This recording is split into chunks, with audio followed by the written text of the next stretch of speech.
ఇప్పుడు ఈ stem cell therapy ద్వారా కూడా వెన్నునొప్పిని తగ్గించవచ్చు అని చెప్పేసి వార్తలు వస్తున్నాయి కదా. అంటే ఇది అంటే ఇప్పుడు హైదరాబాద్ లో జరుగుతుందా ఇది? అంటే ఇప్పటి వరకు ఐడియాలజీ సిచ్యువేషన్ లో ఉందా? స్టెమ్ సెల్స్ అనేవండి ఒక టైంలో స్పైనల్ కార్డ్ ఇంజురీకి స్టార్ట్ చేశారు యాక్చువల్గా. అంటే in hope that spinal cord will recover అని.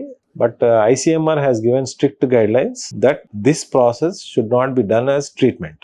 అంటే ఈ స్టెమ్ సెల్ థెరపీ అనేది ట్రీట్మెంట్ పరంగా పెట్టద్దు. It is only experimental basis లో ఉంది. So you should not charge the patient. So if you're doing, అందుకనే ఎయిమ్స్ ఢిల్లీలో జరిగింది చాలా రీసెర్చ్ ఈ స్టెమ్ సెల్స్ గురించి. But the results are not at all good.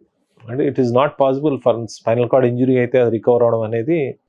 Recent గా I think some Argentina Brazil ఇక్కడ జరిగింది, దే హావ్ రీజనరేటెడ్ అన్నారు. కానీ మీరు లాజికల్ గా ఆలోచించినా కానీ స్పైనల్ కార్డ్ అనేది కొన్ని లక్షల స్పైనల్ నర్వ్స్ తోటి చిన్న చిన్న న్యూరాన్స్ అంటాం, వాటితోటి ముడిపడి ఉంటుంది. సపోజ్ అది కట్ అయింది అనుకుందాం, అంటే ఇంజురీలో ఈ మనకి లక్షణాలు ఎలా ఉంటాయంటే ఒక్కొక్క నరం ఒక్కొక్క విధంగా స్పందిస్తుంది. అంటే మన వేడికి ఒక నరం, చల్లదానికి ఒక నరం, నార్మల్ వాతావరణంకి ఒక నరం, ఇవన్నీ these are senses which we get from those things.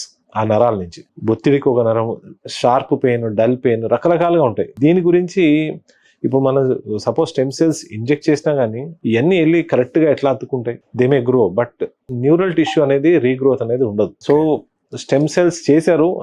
I was also part of some time. But whatever we did for వాళ్ళ ప్రాపర్ కన్సల్ట్స్ తీసుకొని it is only a not దాని ఎక్స్పెరిమెంటల్ బేసిస్ అండి. దీనివల్ల మీకు better అయితే good, but better కాకపోతే that. And one more thing ఏంటంటే charges విషయానికి వస్తే they should not be charged, as simple as that. Med plus లో అదే మెడిసిన్ అదే క్వాలిటీ, మార్కెటింగ్, డిస్ట్రిబ్యూషన్, ఇంకోటి అంటూ వీళ్ళకి అదనపు ఛార్జీలు ఉండవు. అందువల్లే 50 to 80% డిస్కౌంట్ లో మనకు అందిస్తున్నారు.